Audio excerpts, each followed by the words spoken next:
Hello, everyone. Celebrating in June at 50. My story is blue. You want to hear that story?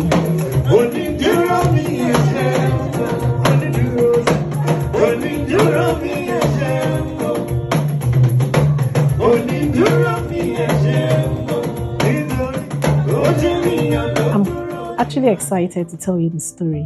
I want you to know why I'm praising God and why I'm asking you to praise Him with me. Because I have a story which reflects His glory in my life. I'm the first child in a family of 4 who lost her father at age 5. Does that strike you? Losing the breadwinner in the home at 5. I didn't have an ordinary breadwinner. My father was actually educated. He was some kind of big-time lawyer at that time. As at that time, he was the secretary general of the pensions, Nigerian pension board or so in Lagos then. So he was just not ordinary in the spheres of civil service at that time. So it was a major thing to lose someone like that at that time. In fact, lately I even heard that for my own town, local government, that my father wrote the first, they said, Asaga Developmental Union Constitution.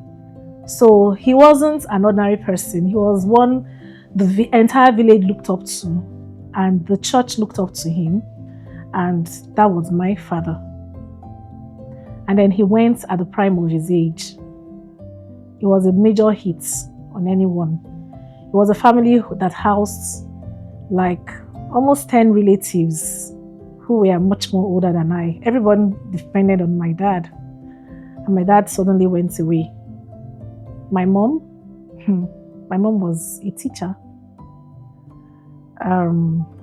Barely dependent on her husband. So there was really nothing.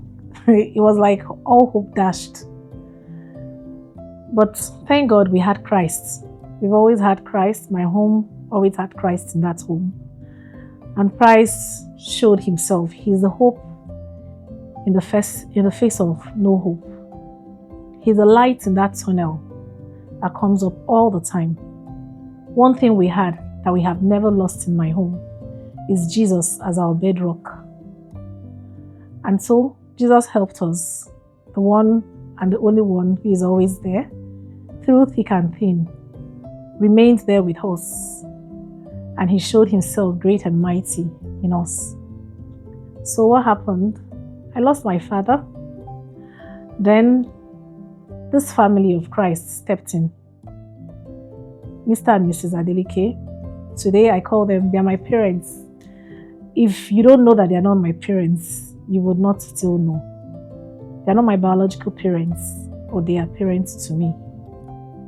I call them Daddy, Mommy, and they are also celebrating today with us. They were members of our church. They were very close to my dad. When we lost him, they were also neighbors to us, not some streets away from us. As at that time, I hadn't even started primary school. So that Adeleke picked me up and he enrolled me in the school where his children were going to. That was Command Children's School. I have a child who is my age, just 9 days older than me, in that home, Shion Adeleke. We were already going to Command Children's School then, and Daddy took me, enrolled me in Command Children's School, and paid my school fees then, all throughout primary school. You can see the story. I went to a good school at that time, purely sponsored by another, and it meant nothing to them, and I did not have to think about going to school fees. My mom couldn't have afforded that school for me at that time, but I went through that school without thinking twice about going to that school. Then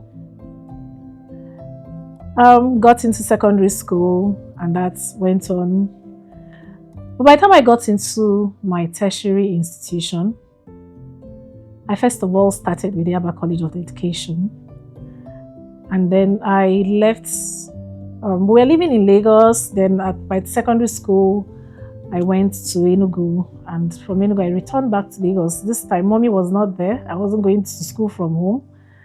I now had to go and sort out my own life with fear and trembling myself. And I went out into that world. I went back to I went to the Adeleke's home. But of course, Daddy was not working anymore, didn't have a paid job anymore. He was doing his own business. And of course, I had to just meet up with my own financial needs. I left Enugu where my mom was, not as if my mom was going to send me any money. But then, God was still showing himself forth. My uncle, Obiora, Ofo, my mom's youngest brother, was at home then for Christmas and was a major tool to me leaving Enugu to get into Lagos for school. I should think he gave me $100 then. And of course, he went off to America then. And then I had to use that $100 somehow. Continued finding a way to pay. I paid my school fees from that $100. I had to sort out my going to school every day from that $100. And I opened an account then with then UBA, old UBA then, to United Bank of Africa. I kept whatever I had there, and then I'll keep going to the bank small. And then I had to just keep sorting out myself on food. In Yabatek, I met wonderful friends in the Christian family. You see, if you're not a Christian, you don't know what you're missing. Because when you're in the family of Christ, you do not lack anything good. In fact, it was the family of Christ that kept my mom then and us, even as children. From the family of Christ, they supported our family all through, provided for us, support groceries, foodstuff, even while I was a child.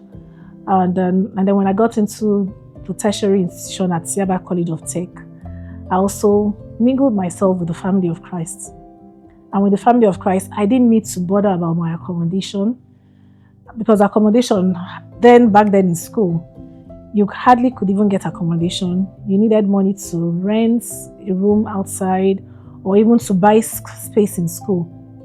But when you're in church and with fellowship people, I was attending Yabatek College of Tech Christian Union then. And then through school fellowship, I was able to get accommodation in school. And through school fellowship, I made good friends.